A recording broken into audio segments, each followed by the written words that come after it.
In this video, I'm going to show you how you can create and share a Google Doc. So first we need to access Google Docs. To do that, you can open up a web browser and just type in here Google Docs. Once you've done that and made the search, you need to go to docs.google.com. It may be the top one or the second one down. Just make sure you go into docs.google.com. That will then load up Google Docs. Once you're in Google Docs, you can go ahead and create a blank document or use one of the templates provided. Then you can give your document a name. So I'm going to call this tutorial video. Once we've entered the title, click enter. You can then go ahead and write your document. Now let's share it. So we can go ahead and share this in two different ways. We can go to share in the top right hand corner and that will load up this window. From here, we can go ahead and either invite people to this document or we can share via a link. So you can go ahead and start typing our email addresses here, then click enter.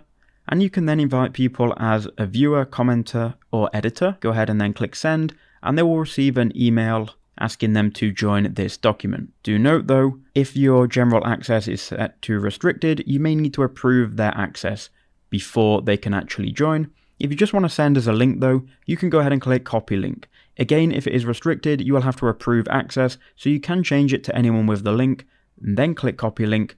This way you can send it to someone you trust and they can access it straight away. This link will be copied to your clipboard, so you can just go ahead and paste it in any messaging app. And that's all you have to do.